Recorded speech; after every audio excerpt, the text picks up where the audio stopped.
Hello everyone! Today is another day of the Backrooms documentary series to release yet another episode. This episode will talk about level 40 of the Backrooms. This level is safe, habitable, although with a bit of anomalies along the way. Without further ado, enjoy this episode. One more note here is that I got a new background, as well as new background music. It's called Backrooms by Devin Wink, so enjoy. Level 40 of the Backrooms, also known as Roller Rockin' Pizza, has a survival difficulty of Class 1, safe, secure, minimal entity count. Level 40 takes the form of an arcade building with working arcade machines unlike those in level 25. It looks like a time of the 1980s, as there are games that look retro-themed. You can find many signs in this level, and almost all of them say Roller Rockin' Pizza on them. Level 40 has retro-themed designs on the blue carpets, floors, and walls.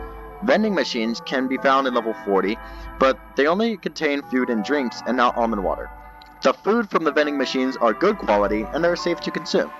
Some of them are covered with a sauce dressing, commonly known as General Starflare's Universal Sauce. The sauce has a lime color and it appears shiny. Posters and TV commercials about level 40 say that the sauce has the ability to imitate the taste of any food product with the sauce.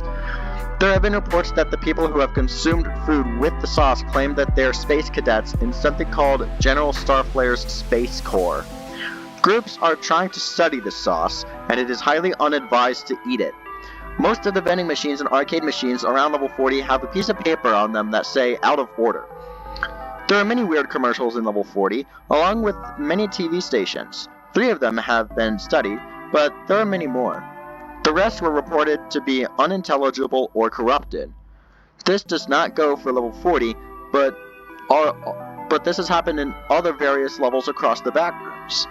The arcade machines, on the other hand, are either games from the real world, like Space Invaders and Robotron 2804, or the games are unique, although very anomalous. Here are all of the games that have been fully documented. Studies will be halted until further updates on these games. There are unknown invisible forces known as customers, and they play the games on the arcade machines. If you were to walk close to an arcade machine that is currently occupied by a customer, you will feel very dizzy and you will pass out for a few hours. You will then wake up feeling okay. There is no Wi-Fi in level 40, and other areas in level 40 including bowling alleys, officeways, and a revolving door that acts as one of the exits. Facelings can be seen occupying the arcade machines. Don't worry, these facelings are under the level 11 effect, which is an effect where facelings act like normal humans and they won't act hostile. There is a level exclusive entity in the office hallways who goes by the name of Pat, which is short for Patrick. Pat loves to engage in conversations with humans, and he wears a baseball cap and a light blue employee's buttoned up shirt. Even though his conversations are slow, Pat is a very intelligent entity. He has 4 arms, which makes it easier for him to complete multiple tasks at once.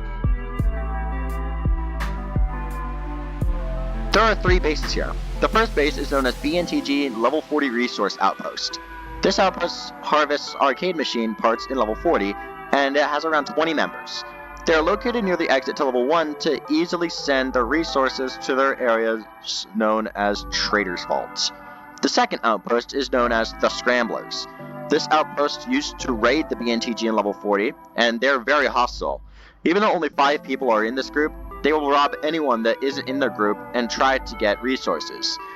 They use various parts of arcade machines to create armor and weapons. In rare moments, they can be bribed. The third outpost in level 40 is known as General Starflare's Space Cadets. This outpost has an unknown number of people, and they have joined this outpost because they consumed the Universal Sauce that I mentioned earlier in this episode. They aren't hostile on sight, but they will attack you if you provoke them. You can enter level 40 by playing on an arcade machine in level 5 for a little bit. A building with a window in level 25 leads to level 40 if you break the window. Touching a poster of an arcade in level 122, and you can also enter this level from an unknown method in level 200. Find an arcade machine in level 777, move a broken arcade machine in level 19, and you can also find a room full of paintings of arcade machines in level 29 and level 57 to enter level 40. To exit, there are so many ways. You can go through a revolving door to enter level 9, level 10, or level 11. Going to an employees only section will lead you to level 0. Going inside a trash can will take you to level 98. Go inside a pantry and stay there for a while. You'll eventually enter level 176. An animal-themed arcade machine with the title of Zookeeper will lead you to level 81 upon interaction. A rusty staircase leads to level 5's boiler room.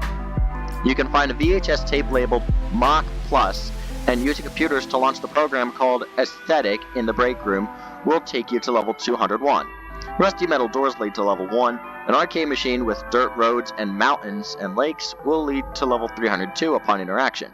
Finally, interacting with an arcade machine covered in moss and sewage will lead you to level 121.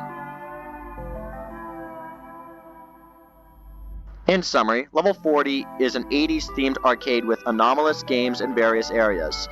There is something called General Starfler's Universal Sauce that turns people into quote-unquote space cadets upon consumption. I am Logan the Backrooms Nerd, and the next episode will talk about level 256 of the Backrooms. Until then, I will see you in the next episode.